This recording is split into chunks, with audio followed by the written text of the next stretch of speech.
So just give me a second, moment. So this afternoon, before I launch into the course fully, or this section fully, now that, okay, so far, so we will have, give me a second. We have 2 people in this class that are fully into business. So let's discuss emotional intelligence in business, emotional intelligence in not just in business, but in business development. And of course, when we are looking at business development, we may have to lay more emphasis on the product and marketing side of it. The product and marketing side of it. So how do we think we can apply emotional intelligence in our businesses? How do we think we can apply emotional intelligence in our businesses? Those are the discussions we'll be having in the next 30 minutes to 45 minutes. And then we'll now work out modalities on how we're going to review our products. We're going to use whatever thing we're going to learn now to review all of our products, review our services to see how appealing they are emotionally to our clients. Because one thing we need to understand about business is that business is an emotional thing. Business is highly emotional. What we mean by is highly emotional. All we want to do in business is how to get the emotional side of customers, get the emotional side of our target audience, and then turn them to becoming customers, turn them to becoming clients. Okay, so anytime you see a product or a service out there, is all about trying to get their emotion towards that. Okay, so yesterday we were able to establish that all we want to do in business is to solve problems, right? But some customers are aware of their problems, some are unaware of their problems. And in some cases, we have unseeded challenges that the customers will never know until they see a product that says, yes, this kind of need is for you. So we have, therefore, to be very much emotionally intelligent in driving product design, product development, having to pay attention to customers' needs and all of that. At some point, you can also discover customer needs, but the question now is, to what degree do the customer consider that as a need? Is it a critical need? Is it a moderate need? Or is it just a low-level need? If it is a critical need, if we're able to open the eyes of customers to see that the products and services we are giving to them will solve critical needs in their life, will solve critical problems in their life, they are obviously going to pay more attention to buying, all right? Or knowing more, and then may end up in buying. But if we give them that feeling that the product is a moderate level need, they will also want to place it at the moderate level need. And then when we place it at low level need, they might never buy at all. So the question is, how do we design products? How do we create products that have that emotional appeal, that will create that emotional arousal for customers, for clients to be able to see that the product we are bringing is going to solve critical needs. It's only when they see those needs as critical that it is easier for money to leave their hands and drop in our own wallets. All right, so let's look at it and see what we have in this place. Okay, so permit me to share my screen. My mentor once told me, one of my mentors once told me that business is highly emotional. Okay, so customers buy emotions first before they buy the product. Okay, and that sounds crazy. Okay, but that is actually true. Customers buy the feelings. Customers buy those feelings, those emotions that the product sends to them before they actually use the product. All right. So before we buy a car, we have a feeling of what state the car will bring us to. Okay. Okay, so that feeling is what leads us to buy a car. Okay, so let's look at this and see what we have here. Emotional intelligence plays a critical role, a significant role in driving successful product development by adding a layer of understanding. I want us to pick these sentences very well. By adding a layer of understanding, empathy, and resonance to the entire process. Understanding, a layer of understanding, empathy, and resonance to the entire process. We've been talking and dealing with empathy since the inception of this course, empathy, and empathy. But now we have to have a layer of understanding of what kind of emotions, the things within our product that can trigger the emotions that will make the customers to buy. All right? Very, very important. You know, I just remember something now. I was watching this clip last night, and I felt like, wow, this is just emotional manipulation. All right, I would not consider that as emotional intelligence, but rather emotional manipulation. Now, this young man had been in the US working, and then he sent money to the fiance. Is he fiance now? The girl or the lady he wants to marry. Okay, so buy a house for us, buy a car for us. I will be coming back to Nigeria so that we can consolidate our marriage and do all those things. So he said he sent 40 million naira to the girl or to the lady to buy a house, and then some other money to buy a car and every other thing that they will be needing. Now, the story is that this young lady went and she actually bought the house. She bought the house, and then she went and gave the house to a particular person in the name of the pastor, sowing seed. And then the money for the car, she also gave it to this import pastor. So when the young man came back, he asked the lady, where's the house? The house was nowhere to be found. Is I gave the house to the pastor. On whose consent and all of that. So that's by the way, but where I'm trying to get to is whatever thing that made that lady to give a house that the fiancé gave her money to buy is just emotional appeal. And I could hear the lady say, I gave the house because I wanted you to prosper the more. So I believe that the more I gave, the pastor told us that if we give, you will prosper the more. So that's a touch to the emotion. Okay. But unfortunately, this emotion was hijacked. Okay, and she acted in a way that she's having to regret about it. And they went there, they want to collect back their car, collect back their house, collect back their lands and everything. So why this, I consider it as unethical way of using emotional intelligence.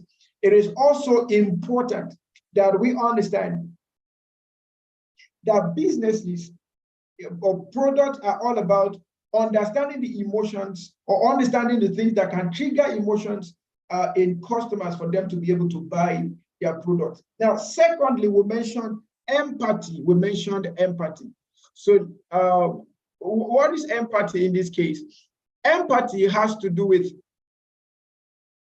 us ensuring that the products and the service we are developing, we are developing them on the basis of the fact that, yes, we are putting ourselves in the shoe of this customer. You know, there's this question we ask in product development.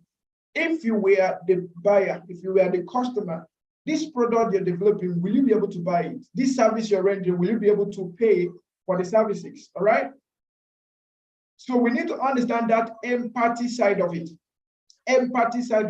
So before you could sell out any product, answer the question, if this is me, will I be able to buy the product? Will I be able to use the product? Will I be able to appreciate the product? So that's the empathy side of you, putting yourself in the place of the customer while designing the product, while developing the service and all of that. Then we talked about the emotional intelligence, the product resonating with the customer. What do we mean by resonating with the customer? It's a product that the customer will always want to be in touch with, will always want to glue to, all right? That's resonate. It's a product that when the customer hears it, some kind of emotions come up in him or her that you want to be part of this product, okay? That's emotional resonance. product emotional resonance. Okay, and if you check every product that we love, every product that we use that we love is all about emotional resonance. What my friends will say about me using this product, what value I would derive by using this product, what class this product will put me into is all about emotional resonance. So when you hear about the product, you consider all of the feelings and you're put in a mood that you want to glue to the product. All right, so this is very, very important in product development. Now, moving forward, let's see, moving forward, you have that in essence, emotional EI-driven products or EI-driven product development takes into account the emotional dimension of user interactions. That's the resonance that we're talking about, creating products that not only solve problems, but also evoke positive feelings. This approach leads to increased user satisfaction, brand loyalty, and overall success in the market. Now, I want to pick something there, which is evoke positive feelings. Evoke positive feelings. Your product should be able to evoke, your product should be able to ignite positive feelings towards the customers. Because, like I say again, customers buy products based on emotions. It is purely emotions that will sell when it comes to product, when it comes to business, right? So we understand that dimension that our product needs to arouse emotions, okay? Every product, every service you deliver, the question you want to ask yourself is what kind of emotion will this product arouse, will this product evoke in the customer that will make him or her want to buy this? So look, take a look at it. You have a product and you have the service. So take a look at and ask yourself that question. What feelings does my product, does my service give to customers? What product, what feelings does my product, does my service give to customers? Is the feeling, is it strong enough for them to be able to buy the product? The feelings, is it strong enough to be able to buy the product? Remember one of the things we talked about, influence, right? We said you can tap into the weaknesses of your customers, of your circle, and be able to make influence over their life. In the same vein, when you look at the emotional needs of your customers, you can be able to tap into those weaknesses, those emotions, and be able to deliver value to them. Listen to this. When you do emotional assessment of your customers, you find out that some people buy things because they are afraid of maybe tomorrow, they are afraid of what the status of life they are living and all of that. Some buy things because they want to belong to a class. Some buy things because they are frustrated, they are disappointed, they are rejected. Some buy things because of economic uncertainties, eventualities, and all of that. So when we create product, when you take a look at the PESTLE analysis, let me go back to PESTLE analysis. PESTLE, P-E-S-T-L-E, okay? So when you go back to PESTLE analysis and you're developing a product and using PESTLE analysis to analyze the product, so some people may buy your product for political reasons. Some people may engage in your service for political reasons. Okay, so is either for political reasons they want you to provide a service that will put them in the political class, that will keep them in the political class, or that will make them become relevant to the political class, right? That could be some political reasons why people want to buy your products, okay? Some other people may buy your product based on economic reasons, okay? Economic reasons. So these economic reasons might be, we want to make more money, we want to increase our income, we want to save more money, we want to reduce waste and all of that. So they have economic reasons why they're buying your product. And remember, all of these reasons are emotional driven. So if they say, I want to buy because I want to increase my income, your service, your product is telling me that if I buy, then I get my income increase, then what we now be looking at is a product that will trigger the emotion in them that will tell them that, yes, if you buy this, your income is going to increase. Okay. So when you go to police station, for instance, now you want to buy fuel, and it tell you a liter of fuel is 617 naira in Nigeria currently. And then you're buying maybe 20 liters of fuel or 30 liters of fuel. And then the fuel attendant tells you that, okay, sir, please add this particular component. They tell you is injector cleaner, something, they give you different names. They give you the one that they tell you if you use it, it will reduce the combustion of the fuel. Okay, so now when you're buying for economic reasons. You don't want to spend more on fuel. So if I buy this more item, you mean if I buy this, instead of using this fuel for 2 days, I could use it for 3 days. They tell you yes. Okay, so I buy it. So for cost reduction, I bought it for cost reduction. I bought it to save money. All right. Okay, so you get to see people that sell real estate. Okay. So they try to talk you to buying a house, and you tell them, I already have a house. I don't think I need one again. I said, okay, sir, do you know that if you buy this house in the next 2 years, you'll be selling it more than 100% of what you bought it now? Now, they are telling you that economically, if you buy this, you're going to have more value moving forward, 100 times more of what you actually bought. I just saw one message before I started this class. They sent me a particular message of 350 square meter, 350 square meter around Lube, and it's going for 15 million. All right, 15 million. Now, that same place, as of 2019, that same place, you could buy 1,000 square meter for 2 million. You could buy 1,000, I'm talking of 1,000 square meter, you could buy for 2 million, right? But now, the 350 square meter, that is not up to half of 1,000 square meter, is going for 15 million. So anybody can sell into our emotions. So until we understand the emotional dimension of our products and services, we might not be able to sell that much. Okay, we might not be able to sell that much. Now, you need to understand what gives customers the arousal. You're not the first person in that product, or you're not the first person in that service you want to render. So you might want to consider running a competitor analysis with your competitors' products and services, do customer analysis with your competitors, and find out why do they really buy these products. What kind of emotions come? And then you can then look at how can you improve on these emotions for them to be able to buy from you. All right. So that is good. Now let's move forward. So I needed us to understand that first statement. Now, here are the crucial, here is crucial for product development success. Number one, with good EI, with good knowledge of EI, with a team that is highly emotionally intelligent, you will be able to build products that are user-centric in nature. Now, when you build products that are user-centric in nature, you find that it's an empathy-based product, a product built out of empathy. So user-centric, I was able to put myself in the shoe of the user, and I was able to come up with a product. Okay, there is something we'll talk about in customer journey. We say before you develop a product and try to bring customers to pass through, go through the journey of using the product and then giving you feedback, it's good you as the owner of the product, you as the developer of the product, go through that journey first and then find out where to make improvements.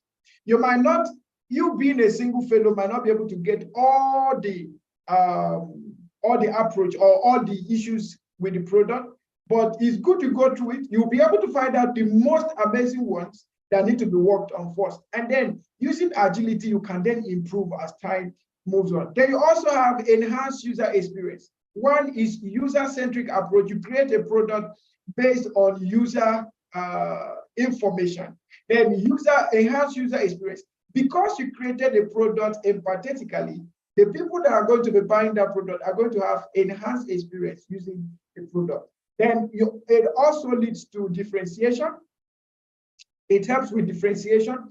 When you have your product and you know the kind of emotions you want to arouse, then you know which category of people that these emotions will be more suitable to, and those that it might be alien to. So you focus on those that the emotions are much more obvious to. Now, there are emotions that are around children that are not in the teens. Okay, let's say from teens, there are emotions that are there that are not in the adolescents. There are emotions that are in the adolescent that you don't find in the youth. There are emotions in the youth that you don't find in the adults. And then it goes like that. There are emotions in politicians that you don't find in teachers. The emotions in teachers that you don't find in politicians. The emotions in medical doctors that you don't find in lawyers. The emotions in pharmacists that you don't find in engineers. So different kind of emotions, but having to understand the kind of emotions that your customers is bit, your target audience is bit, it then creates for differentiation. That differentiation can help you create different products for different category of people, right? Then you have the customer loyalty. When you create a product that suits to the customer's need, you have no choice than to enjoy customers' loyalty.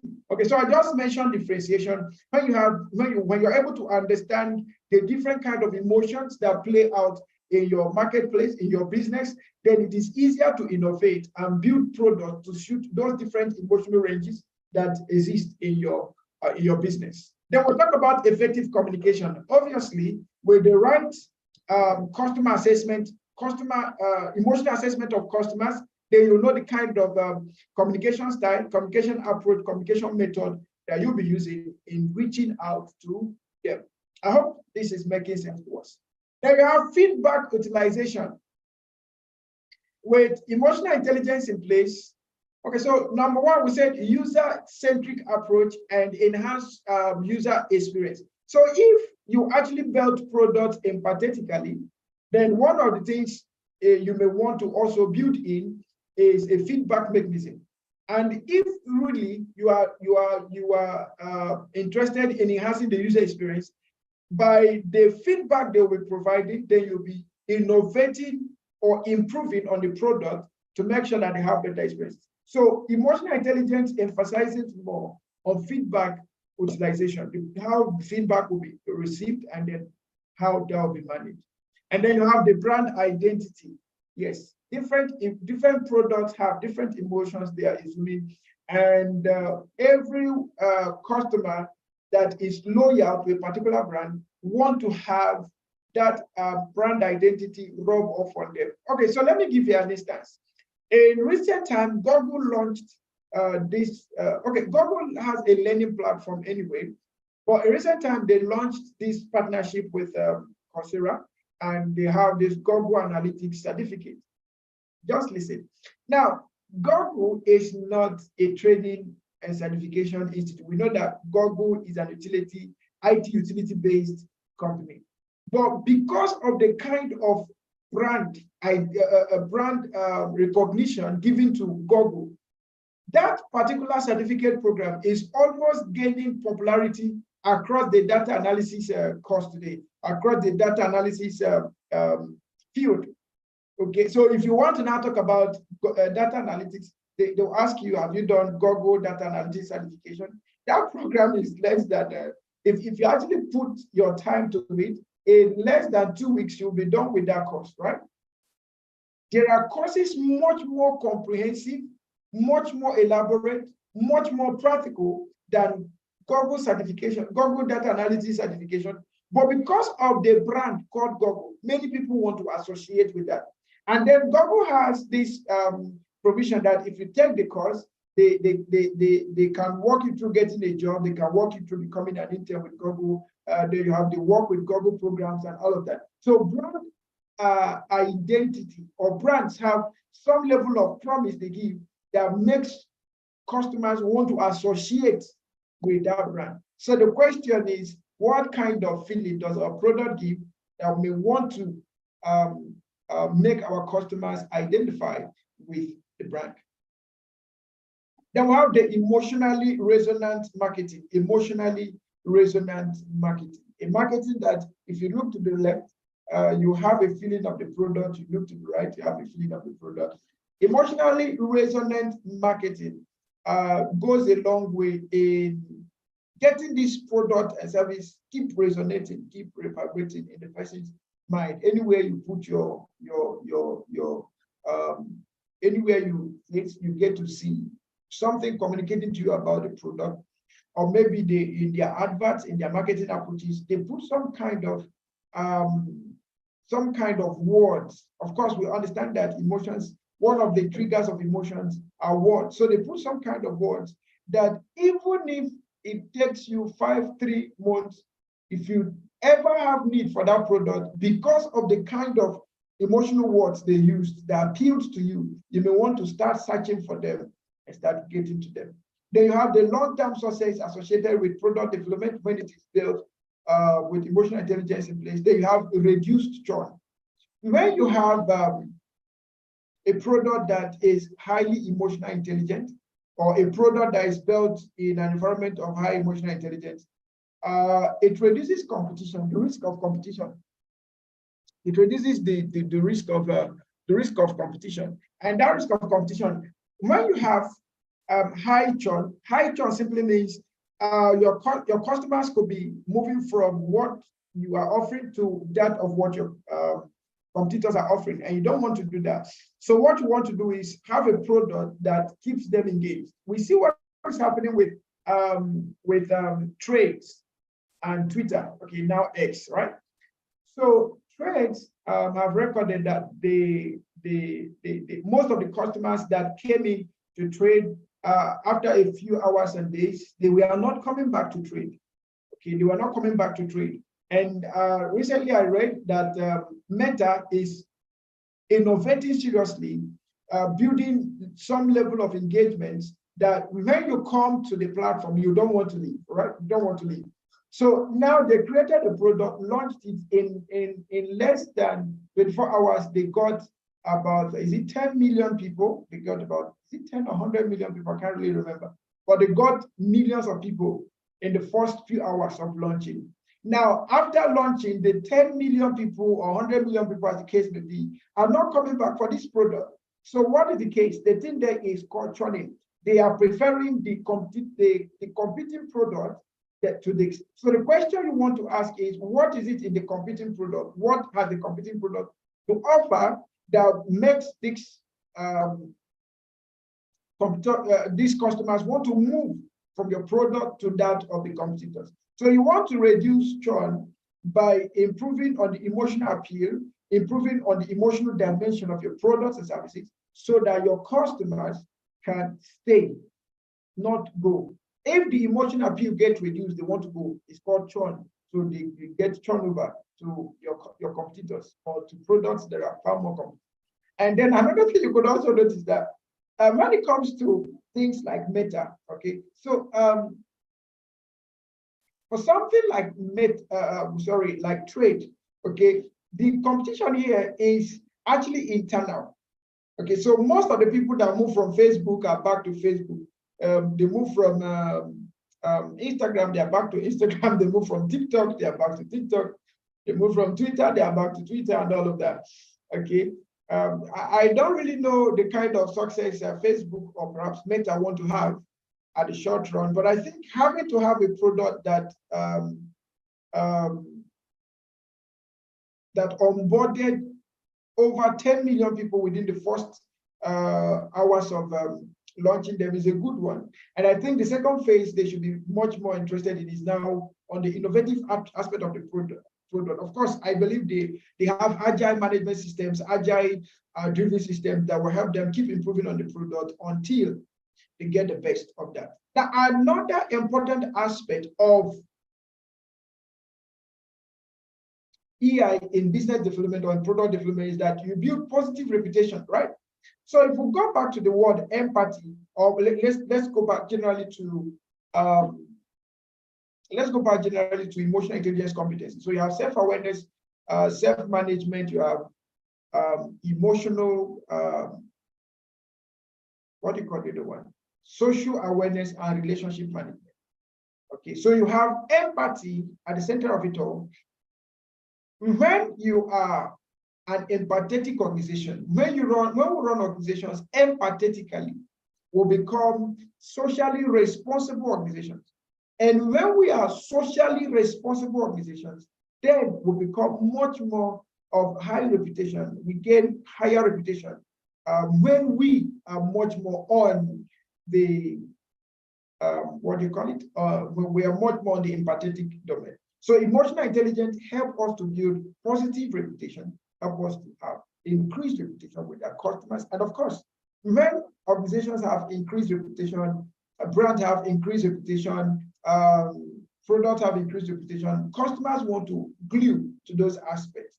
Customers want to glue to those aspects, right?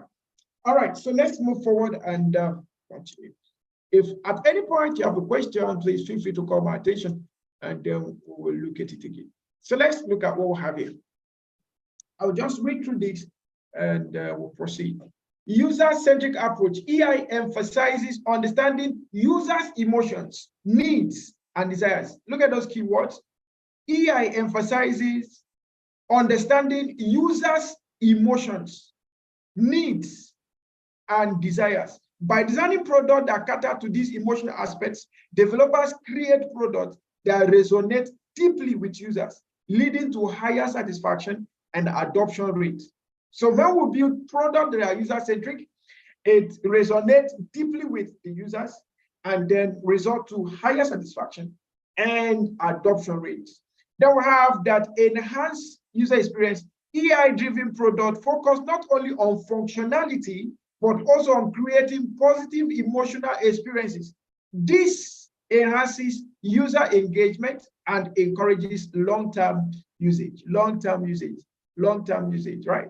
Differentiation. In competitive market, products that evoke positive emotion stand out.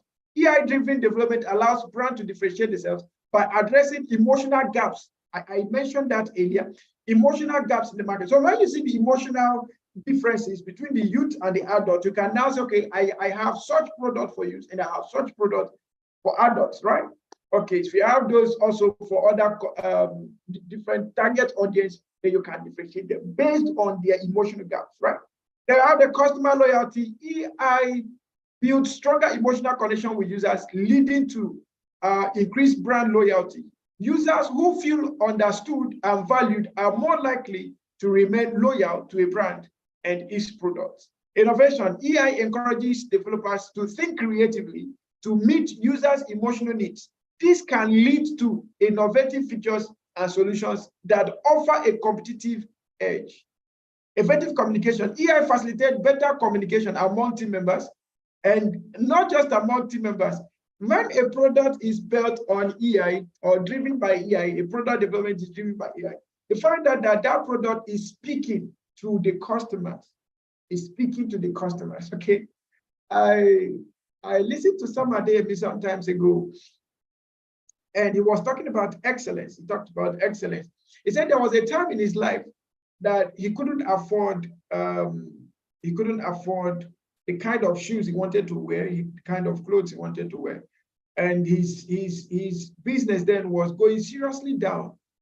And he said one day he sat down, just opposite him, there was this boutique that people were constantly running into to buy one thing or the other. So he said one day he stood up and told himself, I'm going to go into that boutique. Let me find what they are doing that we are not doing. And so when he entered into the boutique, he didn't go there to buy. But when he entered into the boutique, the shoe, if you look at the shoe will say, buy me. He looked at the shirt will say, buy me. Everything he was looking at, they were all calling his attention. Please buy me, please buy me, please buy me. What were they doing? Those products were communicating. What did the product developer do? What did the business owner do? They only created an environment that the product can talk to the users. The product can talk to the users. All right. All right. Now, when you go to buy, maybe you want to buy a phone. You go to the phone store to buy a phone. You have different arrays of phone. But at the end of the day, it is the phone that spoke to you the most that you will buy. That one that they will tell you the product can do this, do this, do this, do this, do this. The one that has the highest features are possibly the one you buy. And those features are going to all be emotionally driven. Now, it is quite funny that most of the products we buy, especially the IT ones, some of them we don't use up to 20% of their features. But because that particular product has created some kind of emotional class, when we buy it, we just belong to that emotional class and we'll feel good about it. Okay, we'll feel good about it. What the product has done is that the product communicated to us and then we're able to buy and use the product. Okay? Then on feedback utilization, EI helps in interpreting emotional cues in user feedback. This enables developers to implement changes that address emotional concerns, enhancing the overall product. Brand identity, EI-driven products align with a brand's emotional identity and values. This consistency strengthens the brand and helps in establishing an emotional connection with users. Emotionally resonant marketing. AI-driven products provide rich emotional narratives that marketers can leverage. Emotional storytelling can lead to more impactful marketing campaign. If you listen to product marketing these days, or marketing generally, you find that marketing is almost more like storytelling, acting. Okay, more of storytelling, acting. It's not just that one of the one of advert of you just advertise a product and they want people to buy. No, now people sit down to craft good stories about a product, and then they turn those stories, some turn them into arts, and then by those engaging means, those products have a way of now arousing some emotions. Those storytelling have a way of arousing some level of emotions in the side of the customers to buy. Now let's take a look at some of the ways that people sell their products these days. You discover that most companies use what do you call them? Those skit makers, those comedy guys. Okay, so what do? They create some sort of storytelling at a point that will capture attention, and then in between they launch the product.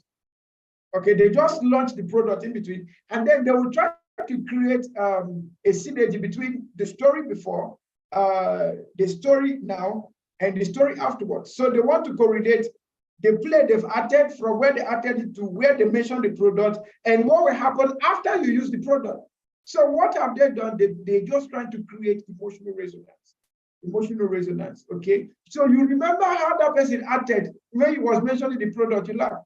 Have you imagined how some of these FS products, the foreign exchange apps, how they were able to break through into some of our markets? It was through this same approach of storytelling, okay? So you get to have someone who has the ability to influence your emotions, either to laugh, to cool off, and but anybody you give your time to, just know that to a great extent you respect the person, right? And the person has some value to you, right? Okay, so we have products like the FS products, foreign exchange trading platforms, that they've used these storytelling, emotional resonant approaches to sell. So the question is, when you want to sell a product, do you have a story? Okay, do you have a story? Okay, do you have a story? We must have good stories to tell. We must just have good stories to tell about our products, about our services, and all of that. Okay, that is one of the best ways to sell our products and get them to get customers to link with that easily. Okay, get customers to link with that easily. All right, moving forward, we have long-term process. Products that evoke emotions create memorable experiences that users remember and talk about. This translates into sustained success and positive word-of-mouth promotion. Then you have the return churn. AI-driven products reduce churn rates as users are emotionally invested. Emotional connections deter users from switching to competitor products. Positive reputation. AI-driven products generate positive reviews and user testimonies, contributing to a favorable reputation for the brand. So we must pay attention, therefore, to adoption of emotional intelligence in product development. So let's have a look at emotional intelligence in customer understanding, or let's say in customer profiling. All right. So businesses are built to satisfy customer needs. That's just it. Businesses are built to satisfy customer needs. But not all businesses, not all businesses that have developed to satisfy customer needs have their customers understand that yes, their needs can be met by associating with them or getting to have their products. So the question here is, how do you get to have the customer to buy into your products? How do you convince the customer? How do you get the customer to your product? Okay, so in understanding customer, using AI to understand customer. So primarily, our focus there is emotion, right? So we want to identify what is the emotion, what are their emotions, right?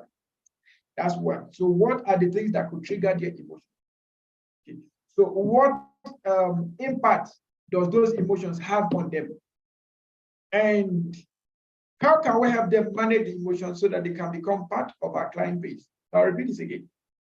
What you want to look at in understanding customer profiling in terms of emotions is number one, identifying all the possible emotions within the customers,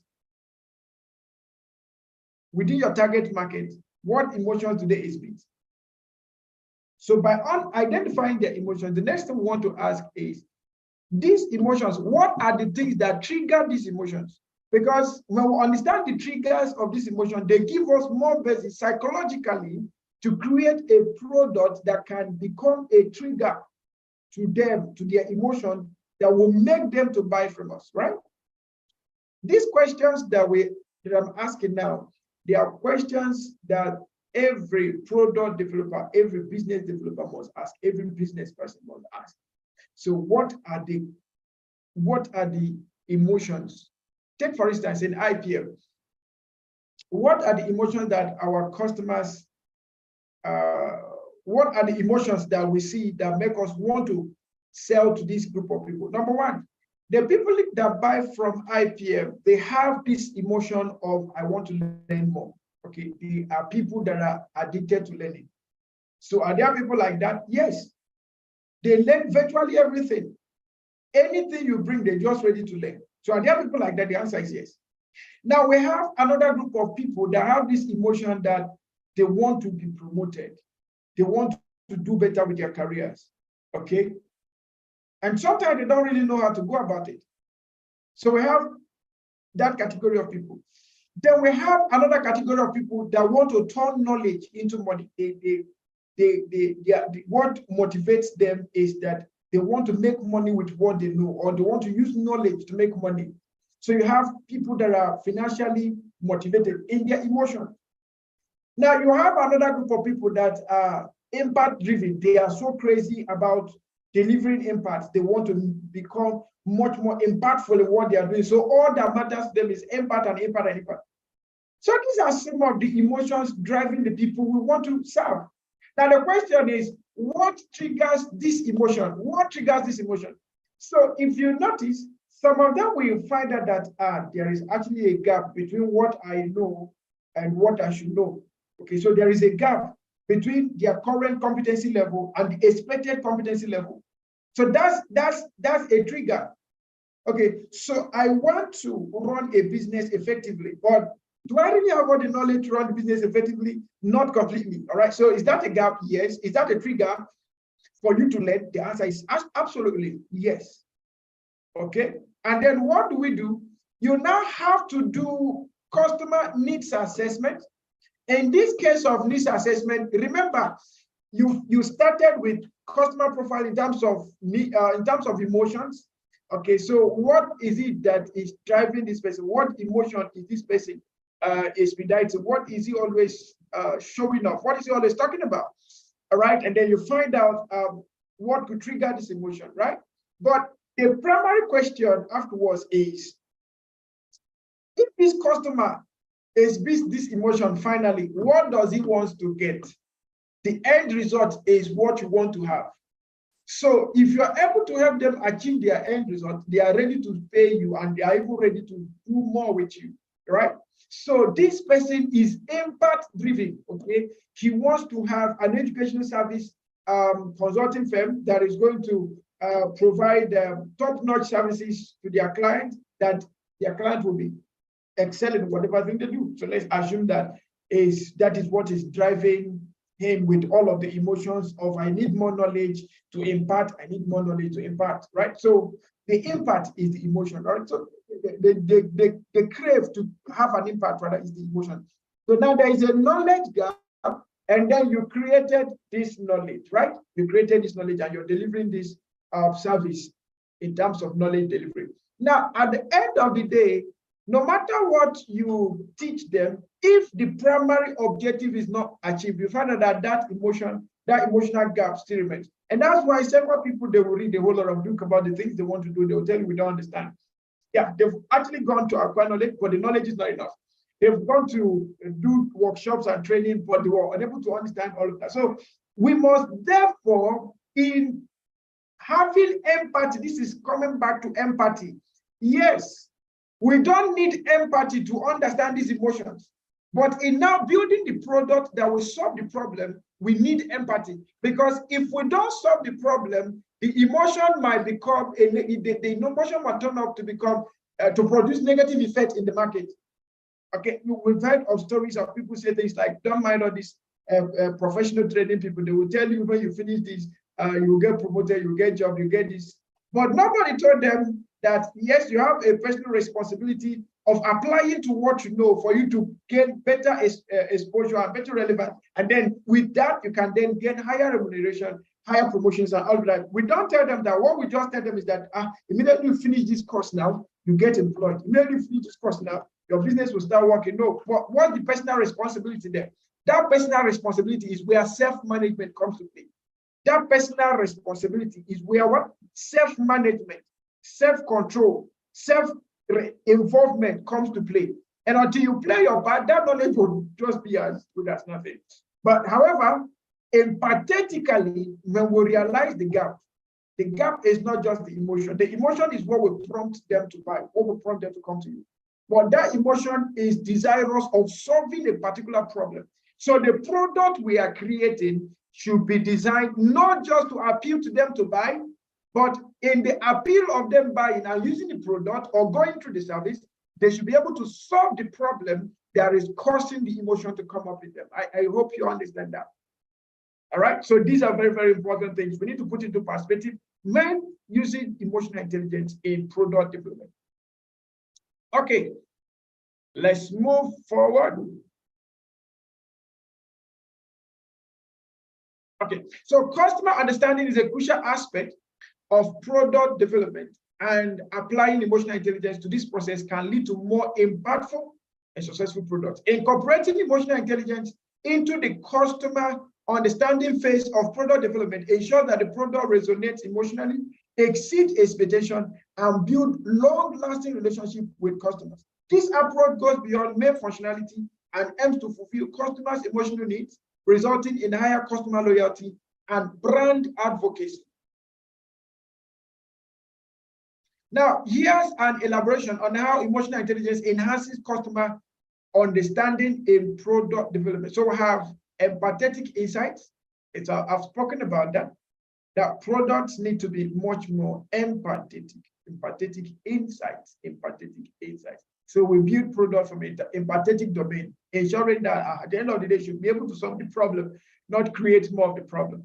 All right, then you have uncovering the unspoken needs. Yes, I've also said this. There are some unseeded needs that customers might have. Until you begin to listen to them, okay, maybe listen to them through observation, listen to them through conversation, listen to them through research, listen to them through statistics and all of that, you might not be able to discover the unspoken needs. What's his name? Henry Ford once said, he said, if you had asked Americans what they wanted, they would have told you that they wanted a faster horse. If you had ever asked them what they wanted, they would have told you they wanted what? A faster horse. Okay, but beyond a faster horse, there needed to be inventions, innovations that needed to come to place for them to enjoy a better life. And that today gave rise to a car. Okay, it gave birth to a car. So we need to think beyond the customer's immediate needs. Okay, if all we solve is customers' immediate needs, then we are doomed. Remember, one of the theories of motivation is that when a need is met, it's no longer a motivation. So when your product satisfies the need of the customer, there needs to be an appeal that to continuously come back for that product. All right. So that theory of need that says when a need is met is no longer a motivation. So what does it mean? You need to help your customers climb the ladder of their needs. Help them discover some needs that they didn't know existed. So in America, then all that mattered to them was horse. Okay, but Henry Ford brought the car. And then by discovering that particular car, we now find out that every now and then the automobile industry keep giving us needs. Okay, I'm sure the car of the 17th century that Henry Ford built, if you bring it now, people will consider that as not, that we don't want it. So where's the 544, where's the 545? And all of those cars, then you remember those old days Mazda. Okay, so we don't talk about Mitsubishi, okay, and all of those cars. Not that they are gone, but what they've done is to continuously uncover new needs, okay, and help their customers to graduate into those needs, okay. Graduate, that's where innovation is important. The emotions of man, the emotions of our emotions keep changing based on certain changes that occur in the environment. So you have economic changes, you have your needs, you have your wants, change to adjust the economic realities. You have political changes, you have your needs, you have your wants, adjust to suit to those political changes. You have technological changes, you have your needs, you have your wants, emotions changing in that direction to who talked about Apple, iPhone, in the early 2000 in Nigeria when phone just came in, when the mobile phone just came in, everybody was using virtually 3310. Yeah, you see, was it 3310? Okay, 3310. The name of that particular brand was 3310. Okay, everybody was using 3310. Okay, if you had 3310, then you were a big boy. But now, if you give someone a phone at 3310, the person will feel highly disconnected from the world, because now we've uncovered another need, which is the need of the internet. And not just the need of internet, we now discover that the internet is almost virtually everything. We discovered the need of data, the need of internet, and we are still graduating. We now have 5G, and now we're talking about artificial intelligence, all in the same domain. Graduation of needs, graduation of needs. So when we look at customers, we should be able to understand some unspoken needs, okay, about them. And then one of the other essence of customer understanding is on the basis of segmentation and personalization, customization of products and services to suit them. Personalization, in the sense that when you understand their needs, when you understand what they want, when you understand what their needs are speaking about, and you develop a product that clearly talks to them. You know, when we raised, what they call it, phone came out, the handset, when it came out, all we wanted was communication, right? Communication. That was the whole essence of communication. But today, I can tell you for free that the communication has gone deeper and higher than what we can imagine. Do you understand today, or will you agree with me today, that people have more time to spend with their phones today than they would have spent with any other thing? So people can sit on phone for hours. Okay, sit on phone for. I went to a restaurant the other day to eat, and I went there with two other staff rather. So while we went there, we sat down, we saw this old woman. She was just pressing phone, laughing at the top of her voice. I feel like, this is somebody's mother. Okay, and what was the thing? She was watching comedy.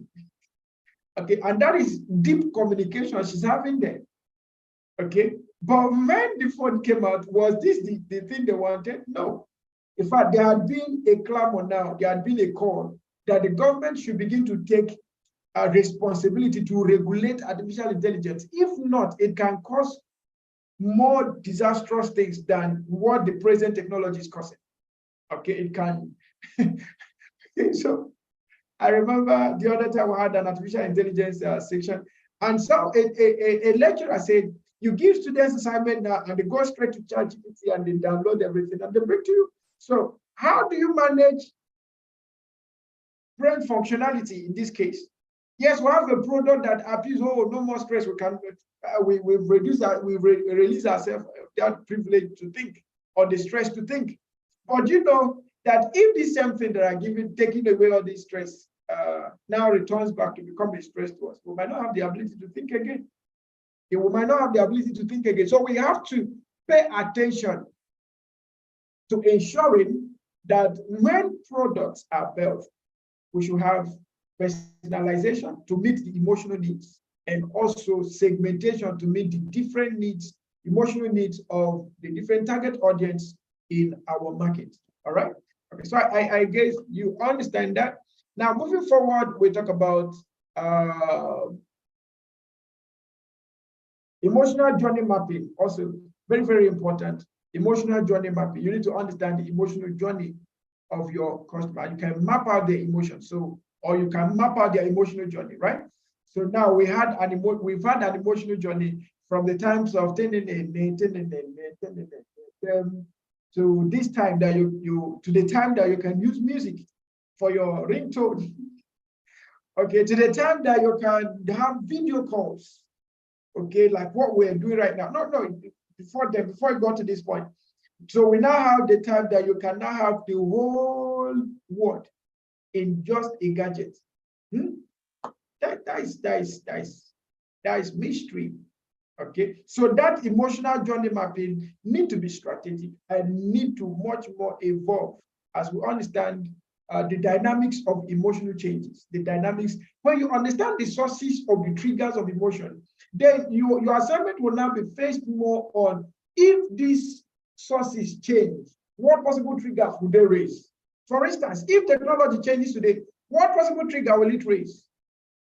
Okay, what possible trigger will it raise to the customer? When you begin to have this comparison, then it makes your emotional journey mapping easier. Then you have the storytelling and product narrative. Okay, so I've spoken about this in the previous section. And also managing negative emotions with good understanding of your customer's emotion. When you build product, you build product that will not deter them. You build product that will not confront their emotions. Okay, but rather it's one that appeals to their emotion. So by doing so, negative emotions will be off. Okay, but if you have a product, now let me say this. I think I started with this before, so let me say it again. Let me call our attention back to this. So when you build a product, right, we said in understanding customers, right? So one of the things you want to do is identify the emotions within the customer that may want to make him to buy. So secondly, understand the triggers that will trigger the emotions for the customer to buy. Okay, and then the next thing is when the customer buys, what kind of emotions comes to him? Does that first emotion that made him to buy, does he get that emotion fulfilled? Is there another emotion that will come up from buying the product, having fulfilled the first emotion? Is there another emotional gap that may arise that may give birth to another product or improve on the product? That's what, but remember what I said. This is where the negative emotion will come in. If you understood the emotion, you understood the trigger, and then you created a product that will cause a trigger, and then they will buy the product, but at the end of the day, it doesn't solve the problem for which the emotion came to be. You think of what I just said now? You have understood what emotions they bring about, or what emotions that rose within them for them to be able to buy a product. And then you understood the triggers that makes them want to buy a product or that makes them have such emotions, right? And then you created a product out of the triggers. So you have a product that have those triggers to trigger their emotions to buy your product. But remember, those emotions were there because there are needs that needed to be met. Now, if they bought the product or they engage in the service, and at the end of the day, that particular, they went through all the journey, the emotional journey, but their need is not met. At that point, you will have negative emotions coming back to your business, coming back to your product. And that's why you see people go back to now that we have online reviews. So they buy a product out of excitement, and then nothing is there. They go back to the internet, and then they start talking about the product. They bringing negative energy to the product. And one thing about that is that as you're doing that, your market is having poor rating. Your product is having poor rating. People read those reviews and be like, no, I don't want to get myself involved in it. And they go. Okay, they go. Yesterday, I was searching. I needed to upload a video on YouTube, but I wanted to do a replacement. And I started searching on YouTube whether it was possible to replace a video on YouTube. You know, if you have an image on YouTube, you can just replace that. Okay, if you have a video on YouTube, on Facebook, you can just go replace that. Still the same content, still on the same date. that you posted the first one, but you can just edit and then replace, just delete and replace. So I was thinking about that on YouTube, and I went to search, and then I came across this tag, how to edit and replace a video. And that was done over a year ago. Okay. And I was like, wow, this is interesting. So let me go to it. I think it was about 13 minutes, 13 to 14 minutes. And I started watching, and all I could see was the person kept talking about video editing using YouTube, video editing using YouTube. And then we closed down. She never mentioned about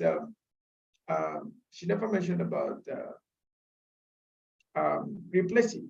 Okay. And before I left, I read through the comments. I think the mistake I made was that I didn't read the comments before watching. If I had read the comment, I wouldn't have watched. So I read the comment and I saw people say, no, this is not replacement, this is editing. Okay. And most people were like, we watched because you said you are going to teach about replacement, not editing. All of us know how to edit, but we are not talking about editing. And then when I looked at the number of subscribers, the number of subscribers were less than 1,000. I said, yes, that is the consequence of not meeting up to the emotional need of your customers. Now, those ones that maybe subscribed before, when they saw that this channel is not the title is different from what they are saying, some of them may unsubscribe. Say, no, I don't want to be here. I don't want to be here. I don't want to be here. That's the same thing with that's a typical example of product reviews. Okay, that's a typical example of product reviews. All right, so we need to pay attention, therefore, to making sure that we meet up to the expectations of the customers to avoid negative emotions. I trust we are learning something. Okay, I trust we are learning. Okay. Then you have building trust, of course. When you're able to meet up with your customers' expectations, then you build trust. And then feedback incorporation. And then we've mentioned that before, okay? Under the general importance of EI in business development, we've mentioned that before. But much more in customer understanding, you want to have feedback. You want to have feedback. Okay, you want to have feedback. Now, moving forward, let's just run through this. Empathetic insights. Emotional intelligence allows product developers to go beyond quantitative data and metrics. By putting themselves in the shoes of the customer, they can understand the emotions, motivations, and pain points that drive purchasing decisions. This empathy helps in crafting products that truly resonate with the target audience. Uncovering the unspoken needs. Often, customers might not explicitly express certain needs or desires. Emotional intelligence enables product developers to pick up subtle cues, body languages, and implied emotions during customer interactions. This insight helps uncover latent needs that can be addressed through innovative product features. Then have the segmentation and personalization. Emotional intelligence aids in segmenting the customer base based on emotional preferences. Different customers might be seeking different emotional experiences from same product. EI enables developers to personalize products to cater to these varied emotional needs, leading to higher customer satisfaction. Now, let me give us another example about this segmentation. You know about Oral-B toothpaste. How many of us use Oral-B toothpaste? I think Oral-B toothpaste is one that I use. I use it often, but I discovered something in the use of Oral-B. Oral-B has almost 3 to 5 brands today, right? So you have the Oral-B, apart from the ones that are size-based, you have Oral-B Oral-B Herbal, you have Oral-B Plus, you have Oral-B, different Oral-Bs. So recently I went to buy Oral-B, and I buy the one that is says dentally There's one is Orabi Dental something. So I just buy that one. I think that's their first product. So I went to buy it, and then the person that was selling to me asked me, so have you tried the Orabi Herbal? I said, what was that about? He said, the Orabi Herbal, this is. It was just maybe 100 naira difference with the other one. I said, okay, let me try it. And then I bought it, and I tried it. At the end of the day, I just went back to where I used to be.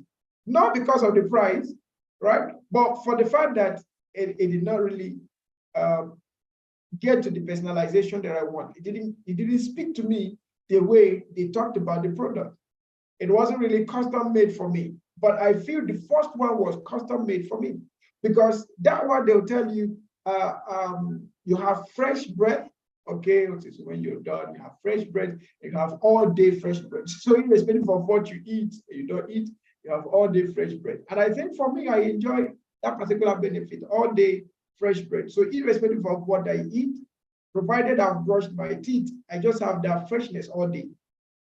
Okay, so that personalization and customization of product is key. It's very, very important. It's very, very important. Okay, so let's move forward. Let's move forward. Then we talked about the emotional journey. Okay, emotional journey.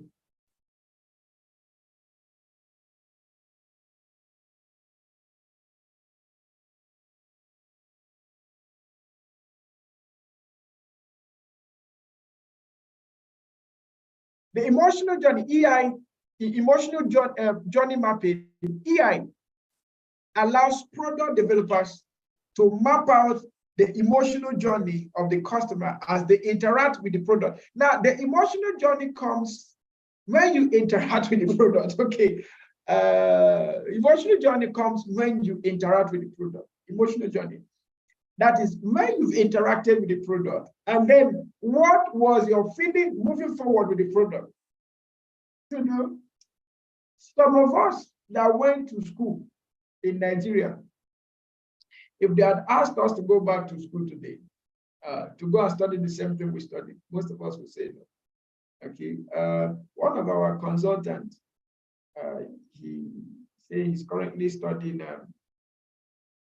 something biology, something, is it environmental biology or something like that? And I looked at him. I said, since I met you, I've never heard you speak biology before. I've never heard you talk about, you are just talking about management, leadership. So what made you to go taking that? And he said something, he said, sir, if I had known earlier, I wouldn't have taken this course. He said, however, I'm already considering taking my MBA. I said, yes, that's far better for you. Okay, the MBA will give you a better edge to where you are currently, to what you want to go and do in the future. Am I saying that biology, environmental biology is not a good course? No, it's an excellent course. But the system that you pass through to come out and become an environmental biologist, at the end of the day, you might not be able to explain how you were able to do that. Okay, you might not be able to explain how you were able to come up as an environmental biologist. Okay, so you want to create a journey that we actually fit per time, all through the product journey. You want to create a product that will meet the customer expectation per time, customer need per time. And then even when you are moving them, it's easier for you to move them upwards. It's easier for you to move them gradually, move them. Okay, and as simple as this is, these emotional things, this emotional mapping, having understood the emotion, yes, you can also gradually do this, considering your pricing mechanism, considering your delivery mechanism. You can then look at what kind of journey you want to create. Some people's journey is frustrating. Some people's journey is disappointing. Some people's journey is faced with rejections, resistance. Okay, so I had one director that visited my office this morning. Yeah, he brought his children to be trained. He was trained with us about 2 years ago. Okay, So he's a director with FIRS. And he has been using this particular car. It's a big SUV car. And I was actually loving the car. I told him that I'll have to get that car one of these days because me too, I love SUVs. So I said, okay, now that I see somebody using this SUV, maybe it might be a good one. When I want to buy, it will give me a head up. Okay, he will give me a head up on which one to go for. So when he was going, I accompanied him downstairs so that they can enter their car and go. So when I got there, I was now looking for the car. I didn't see the car. The car, I think the last time I saw him with the car was December last year. Okay, I think since December last year, I've not paid attention to the kind of car he has been using. So, and I said, where is your car? He showed me another car. I said, but this is not your car. He said, yes, that one it's been a long time that he disposed that one. I said, what happened? Now listen to what happened to understand the place of emotional intelligence in product development. He said, number one, the car is not strong. The car is not as strong as they said. That's one. So in his journey, he expected a car that was durable, a car that was strong, right? But he said the car was not strong. Number two, the car interiorly was not well built. Yes, when you buy it, it seems so nice, but as you begin to use it, you see that the quality of the interior items, this is a car of over 28 million I'm talking about. A car of over 28 million, and then you use it less than a year, the interior is folding up. Okay, you see different batches on the interior. And then he talked again about the parts of the car, the body of the car. He said the body of the car is also not as strong as they said. So it's more like a pan. It is not that strong. Okay, but when you look at it from afar, it's something you want to appreciate, something you want to get, something you want to go. Okay. Now, after he finished, the car he came with this morning was smaller than the former SUV he was driving. Not smaller as in very small. No, it's still a big car, but not as big as the other one. Now, he said, this car came far lesser than this. He said, in all the things they said about the big car, he said, I didn't get to enjoy any of the benefits, and yet it was very expensive. Look at the keyword. The journey that he passed through from buying the car, using the car, the feedback he's giving is the car was very expensive, and yet there was no value. And he said something. He said, assuming I was getting the value they said about the car, or they said that the car has, I wouldn't have bothered. Okay, I wouldn't have even given it another try to buy another car. But the value was far, far from what the cost was, so much from what the value I was getting. So he had to sell the car and got another one. And now he told me, said, if you want to buy this one. Now look at it. The journey that was created made him believe that I would rather recommend this that I'm using now to someone that recommend the previous one that I was using.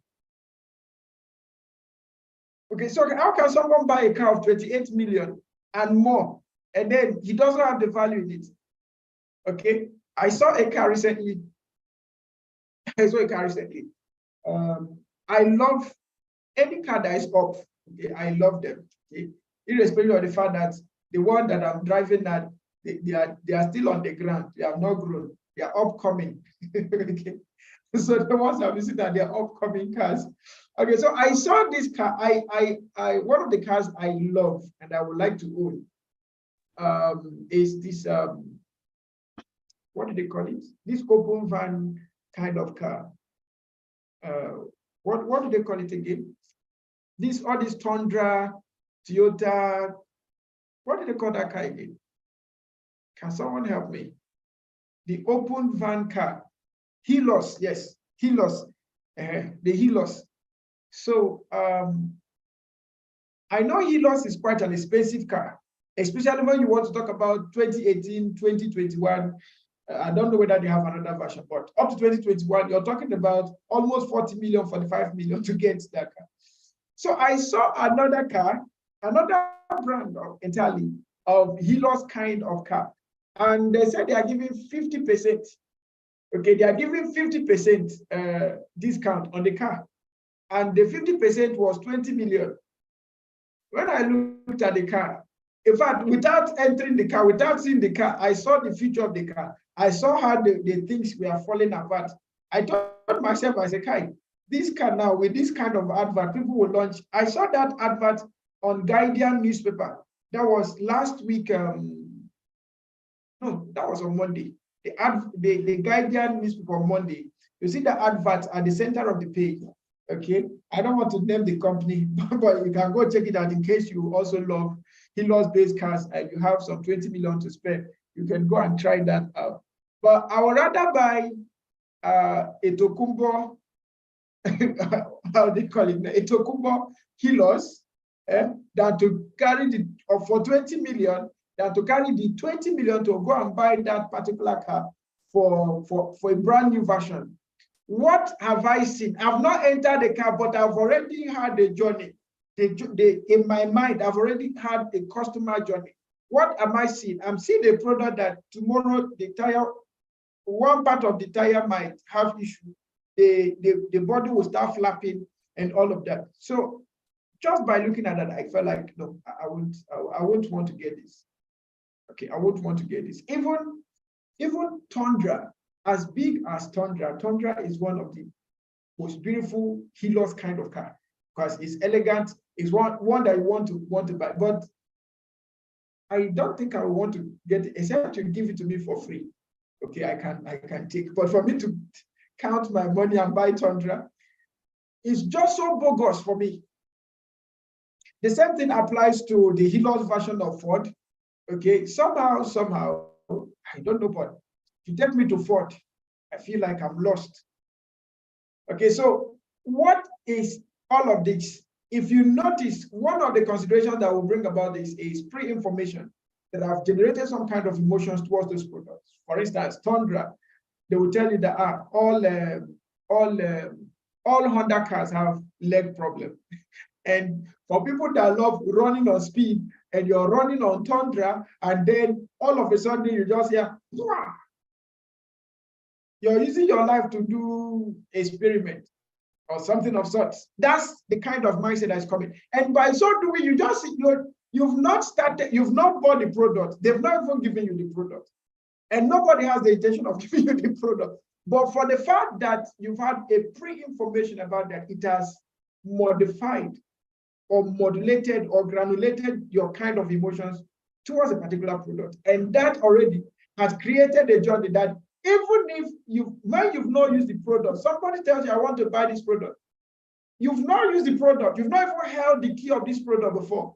But based on experiences you've heard from others, you are now having what we call the perspective taking. Okay, you're taking perspective based on information previously heard. You're cognitively bringing information together, and then you're not advising the person, don't buy this, don't buy this, don't buy that. Some of us have never used pens before, but we always encourage people to use pens. Why? Because of the kind of resonance the product has built in the market, and that resonance has produced a kind of brand that people trust. Do you get what I'm trying to say? So building, having a product with a journey that creates good reputation, that creates brand identity, that creates brand loyalty, that creates brand support, that creates that meets customers' emotional needs. Those customers are possibly going to give positive reviews, and those positive reviews will form positive emotions in prospective customers that will result to more purchase. But if you have one that does the opposite, it will create negative emotions, and then customers will not want to buy. All right? Okay. I trust we are all getting something from here, because we are dealing with application of emotional intelligence in business development, and we are looking at understanding, customer understanding in product development using emotional intelligence. Okay, so the emotional journey mapping, the AI allows product developers to map out the emotional journey of the customer as they interact with the product. So by this interaction, this involves identifying the moments of frustration, wow, delight, confusion, and satisfaction, and much more. By understanding these emotional touch points, developers can enhance the overall user experience. Okay? It is quite appalling that over the years, even before I was born, one of the significant things people have known Honda cars for is that they have problems with their joints, especially the joints towards the legs. But over and over and over and over and over again, that particular problem have not been able to be built. And I ask myself a question: is this a sort of company rule or company culture that this is what they want to have? They don't want to touch it. Do you know, if Honda is able to have that particular issue resolved, it will replace most cars. At least it will replace Nissan. It will replace. It will become a tough competition with Toyota and what do you call the other one? What do you call? Is it Lexus? Those guys that produce Lexus.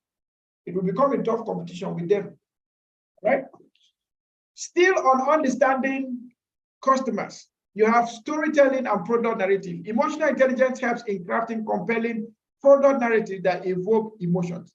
This could involve aligning the product with customer values, aspirations, and emotional triggers. Listen to this: customer values, aspirations, and emotional triggers. I gave an instance when I was trying to explain this. Why do you think companies use those comedy guys, skit makers, comedians to market their products? So when comedians have events, house shows, they take them to, those people bring their products to those places because they know that customer values is tied around there.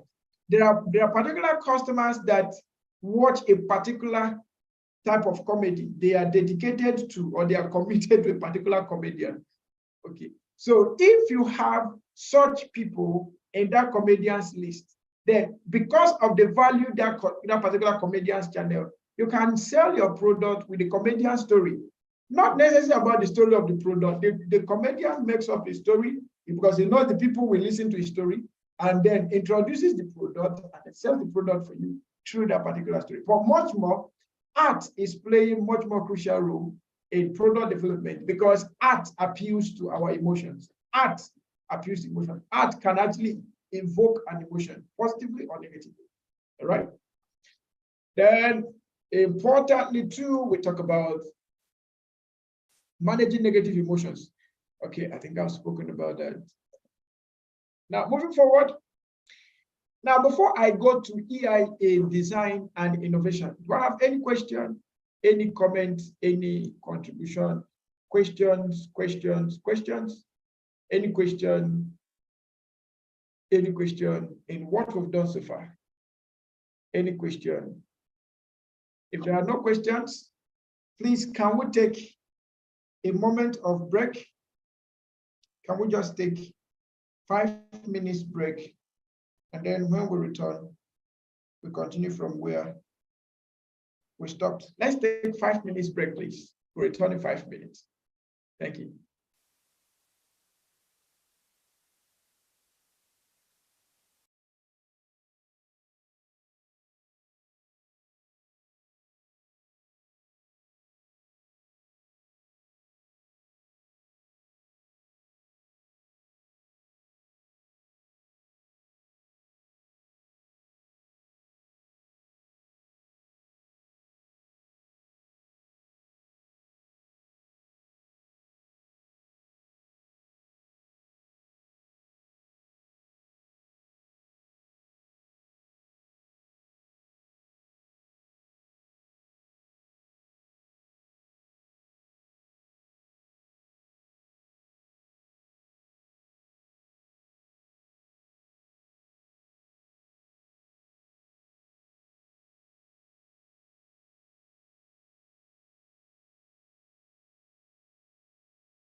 All right, we are welcome back. I trust we are learning something from this particular course on the application of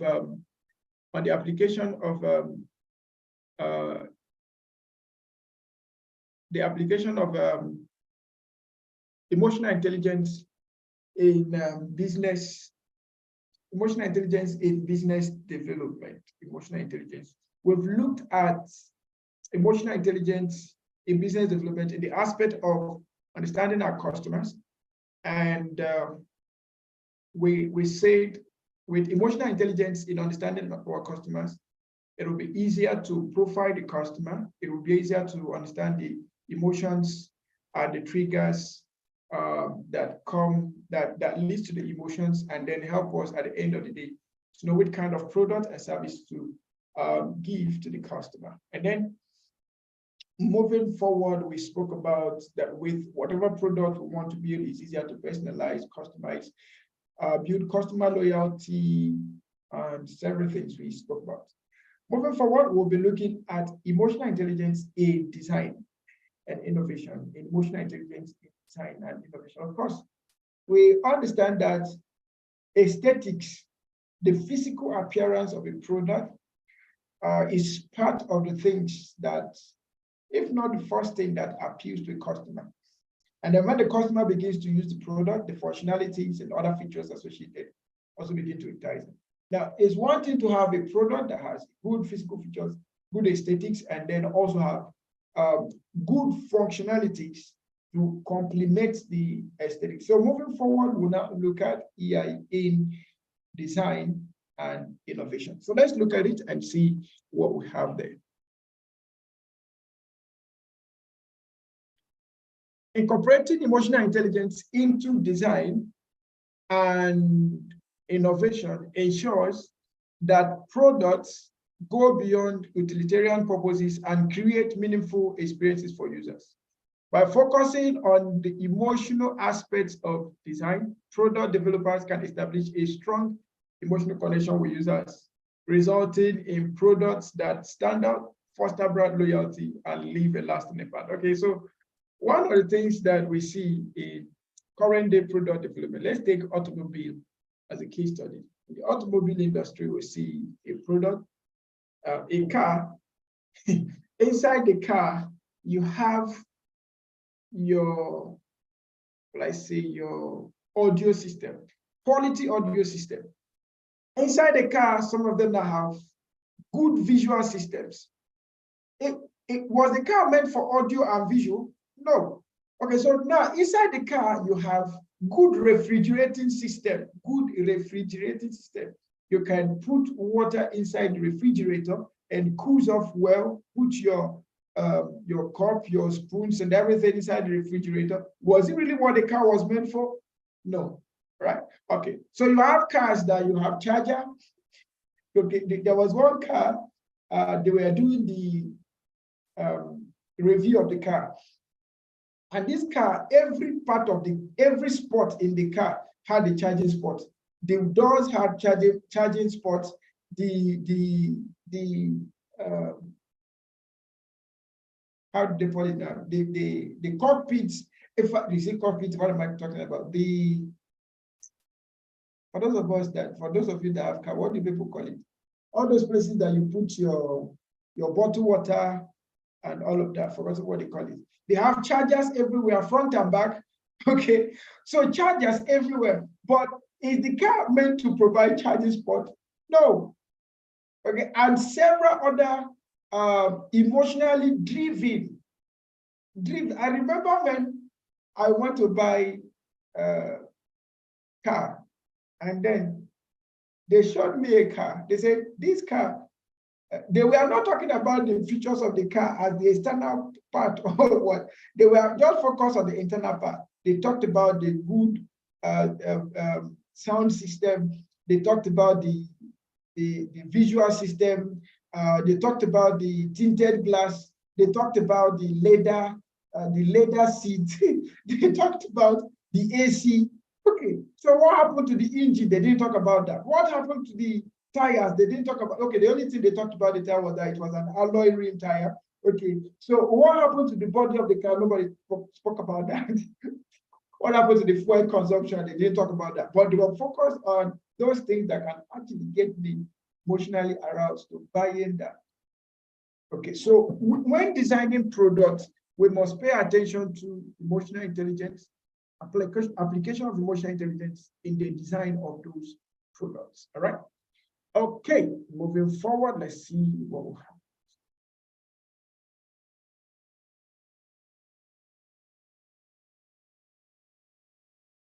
Here is an elaboration on how emotional intelligence enhances design and innovation. We talk about the emotional aesthetics, user experience enhancement, empathetic user-centric designs, human-centered design, emotional prototyping, emotionally resonant interactions, innovation through empathy, balancing form and function, eliciting brand loyalty, storytelling through design. Okay, these are some of the things you have to experience when you incorporate emotional intelligence in design and innovation. On aesthetics, EI allows designers to create product aesthetics that evoke specific emotions, understanding the emotional impact of colors, shapes, and textures enables the design of visually appealing products that resonate with users on deeper level. Okay, so that's aesthetics, physical appearance of the product. Then you have the user experience enhancement. AI helps in designing user experiences that consider the emotional journey of users. By anticipating emotions at different interaction points, designers can ensure a seamless, emotionally satisfying user experience. Okay. Then you have the empathetic user-centric design. So you're able to put yourself in the shoe of your customers and provide products that serve them.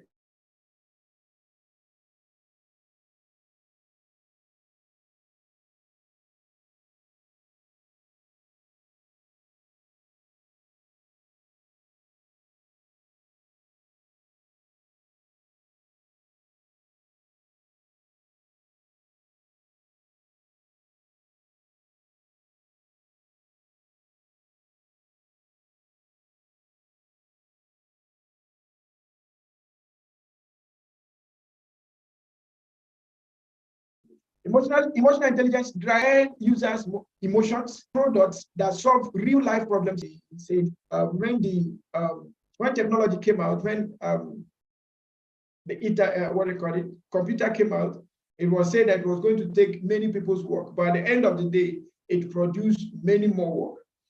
And then when certain technologies came out, they said it was going to take away several jobs, but at the end of the day, it took many more jobs. And then artificial intelligence has come out, people are crying foul, it's going to take all their jobs. The truth is, AI is going to create more jobs. But there was something on the line he said, and I agree totally with him. He said, many people resist change. Many people don't want to learn new things. So because they don't want to learn new things, those people that refuse to learn new things, adjust to times and seasons, they are the ones that the new introductions will take their jobs. But for those that adapt, learn new things, and they move on, they are the ones that the new things will now benefit. Okay, so, and he said something, he said, artificial intelligence cannot replace human beings. Artificial intelligence cannot. Of course, Alibaba, they are the ones of the Aleza. If I don't know the number one to introduce artificial intelligence to e-commerce, to shopping and all of that. So if he can tell you that AI cannot replace human beings, then you better believe him. Okay. So no matter what we do, all of our products should be human-centered. Okay, because the money comes from humans, the products are used by humans. So this involves understanding the emotional context in which the product will be used and designing features that address those emotional situations. We have emotional prototyping. AI can guide the creation of prototypes that elicit emotional reactions from users. These prototypes help designers gather valuable feedback on emotional engagement early in the design process. Emotional resilient interactions. AI-driven designs ensure that interactions with the product evoke positive emotions. For example, a smartphone tactile feedback or a camera shooter's hand can be designed to provide satisfying emotional cues. This is just an example. Then on innovation through empathy, EI fosters innovation by encouraging designers to think empathetically by putting themselves in the user's shoes. Designers can identify novel ways to address or meet emotional needs. Balancing form and function. EI enables designers to strike a balance between the functional aspect of a product and its emotional appeal. Products that are both aesthetically pleasing and highly functional are more likely to leave a lasting positive impression, irrespective of the price. So irrespective of the price of Benz, people still buy it. Irrespective of the price of iPhone, people still buy it. Why? Because there is a balance between form and function. Eliciting brand loyalty. Designing emotionally resonant products contributes to brand loyalty. Users who form emotional connections with products are more likely to become repeat customers and advocates for the brands. Storytelling. Through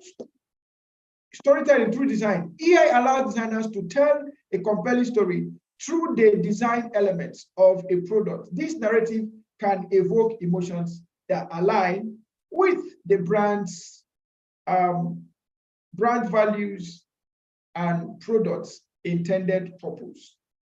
Okay. Then we have EI on feedback integration. We've said that feedback is one of the ways to enhance the product, enhance user experience. So how do we apply EI for feedback integration? Integrating EI into the process of feedback integration is essential for improving products and user experiences. Emotional intelligence allows product developers to not only gather feedback, but also understand the emotional context and respond effectively. All right. Now we have the elaboration of how EI can enhance feedback integration. We have the empathetic listening. EI-driven feedback integration involves actively listening to customers, not just for the content of their feedback, but also for the emotions behind it. Understanding the emotional tone helps developers gauge the impact of the issues raised. Okay. Okay, so Mr. Alex, you are in Madrid, so you might not hear all the stories happening in Nigeria, but one thing I've known about Nigerian stories is that those that are outside of the shores of Nigeria get to hear the stories before those of us inside. So there have been this, Sowore have been making these statements so boldly that the revolution that Nigerians are seeking will happen faster in this administration than never before.